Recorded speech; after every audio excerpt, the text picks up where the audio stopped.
are actually going to make the picky eating worse. And here's what you can do instead, and here's why that's going to make things worse. So I have a parent who messaged saying that they've got a 2-year-old who is struggling with like meats and eggs and doesn't want to try dinner time meals.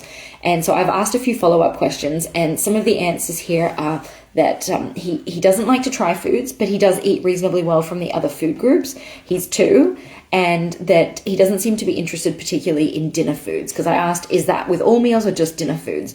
So it's really important to put a little bit of context here. I see a lot of my families that I work with really struggling with dinners. And the reason they're struggling with dinners, when I ask this follow-up question, it's very clear why they're only struggling with dinners. Because at snacks, breakfast, and lunch, the foods tend to be what the child likes to eat, and they're reliable foods. So if the child really likes sandwiches and they're always getting a sandwich for lunch, it makes sense that they would eat the sandwich for lunch, but then struggle at dinner time, because dinner tends to be the food that is less reliable. It's also a really challenging time of day, because think about it, I'm just going off my kids' schedule, and not every child goes to bed at the same time. But if your child, like my family, we tend to eat dinner around 5:30, 5:45, and then my youngest is in bed around 7:30, and my oldest is in bed by like 8-ish, 8:15. So that's pretty close to bedtime. And if you think about that in the context of, depending when you go to bed, I go to bed around 10-ish. So if I'm doing something that I'm struggling with an hour and a half before I go to bed, like if I start working at that time, sometimes I'm super switched on and I'm great, but like I'm an adult, not a child, and my brain is developed not like a child's brain. So if your child is doing something really hard an hour and a half before bed, we have to expect that they are going to struggle with that. And if we're giving them the most challenging foods at that time of the day, they're going to struggle even more with it. So just in terms of a little bit of context there, to help you kind of put dinner time into perspective as to why your child might be struggling with it and not necessarily with other meals. So there's a lot of strategies and things that we can put into place to help a child who is struggling at dinner times. This is stuff that I'm going to have in my growing library, and I'm gesturing to my computer here, of stuff and videos and tutorials that are going to be inside my new membership. If you haven't already signed up to the waitlist is going to be closing in a few days. The link is in my bio. Go to that link and tap on waitlist. It'll prompt you to just put in your email address. And once you're on the list, in the next week or so, there's going to be a founding member option for you to join and be one of the first ones to take a look inside. And you'll also be able to lock in the lowest ever pricing that it'll be. So go put your name on the waitlist. You've got literally nothing to lose except getting notified when it goes live and being able to contribute and ask more questions for new content. So if you haven't done that, go sign up for the waitlist. Now, in terms of this mum, so this mum was telling me, what did she say here specifically? That she makes one meal for the whole family, and she puts the food in front of him, and I give in and give him other options. So when we do that, we're essentially telling a child, especially at 2, but really at any age after about a year and a half, we're letting them know, oh, you didn't want to eat this food, so that's okay, I'll give you something else.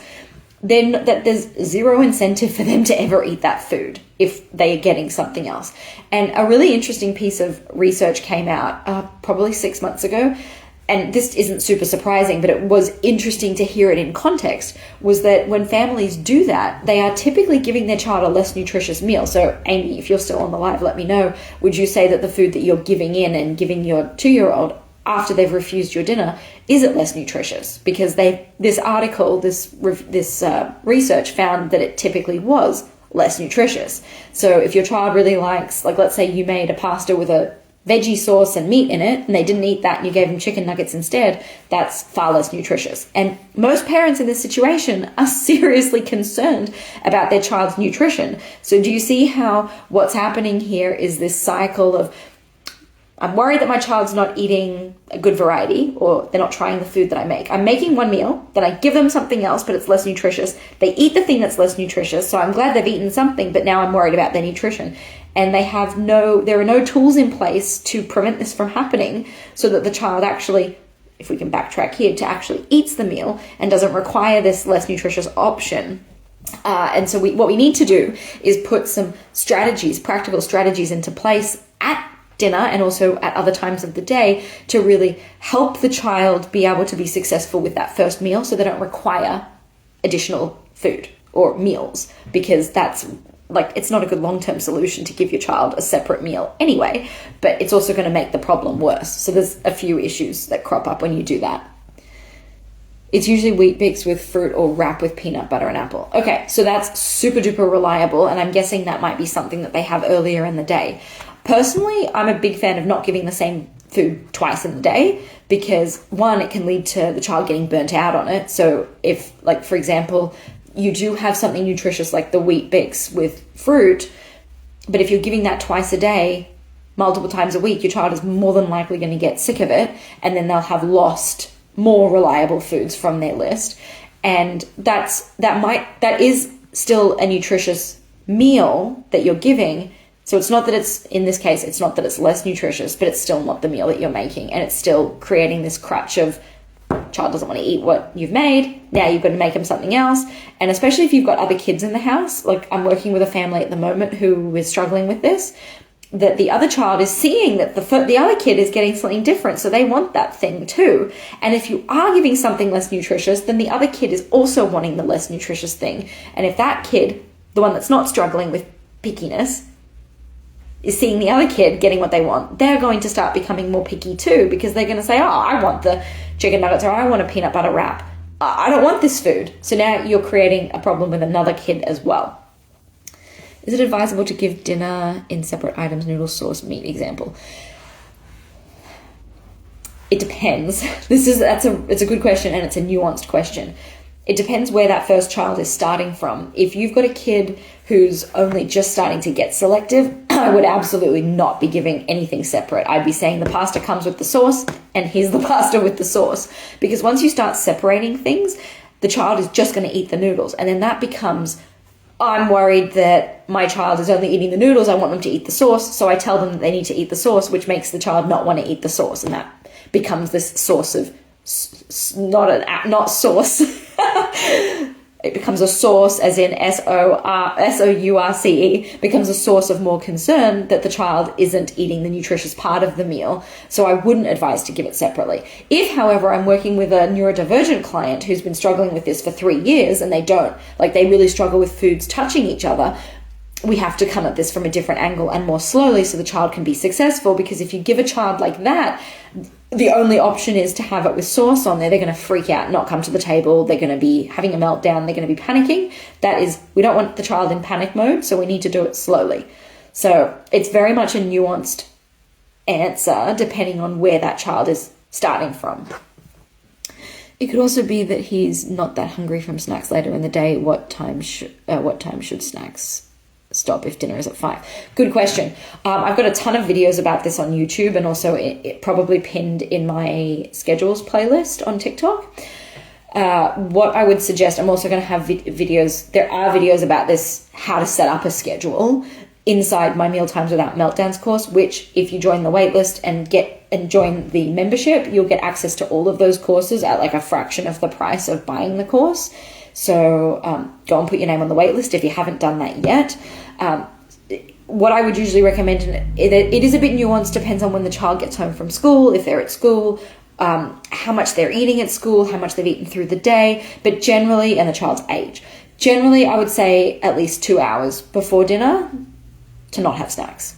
Yes, that's me. My son is 3 and neurodivergent. He freaks out with eating. He refuses to eat. Right. So it really depends on where that child is starting from as to what we do in terms of mixing foods together. If the child is neurodivergent and, like I said, been struggling already for quite a while, we can't just give pasta and sauce and give the child. That's not a respectful approach, because the child cannot be successful with it. If we're dealing with a child that is just starting to show selectivity, like I just did a video where I stitched a mum who has, I think her son was 16 months old and he's just started to become picky, that's when I would absolutely not be separating things out and saying, oh, you can have the pasta separate and the sauce here and this here and blah, blah, blah. I wouldn't be doing that, because that's catering to the pickiness and it's going to make it worse. So hopefully that makes sense. All right. I am going on a lunch date, and by lunch date, I mean it's a Zoom date with my friend who lives down the road, but we've agreed to have lunch over Zoom together and have a chat. So I'll be going live again tomorrow.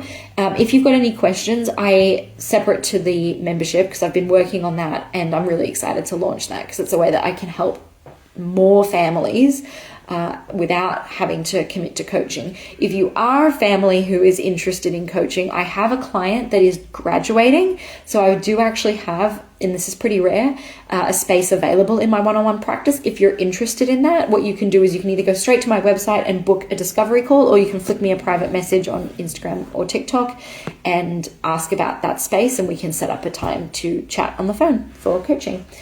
Cool. So like I said, go join the waitlist if you haven't joined it for the membership. And when the founding membership opens, you'll be the first one to be notified, and you'll be able to lock in the founding members price. So thanks for being here and asking questions. And I'll hopefully see you tomorrow on the next live. And if you've got a question, just flick me a private message. Bye.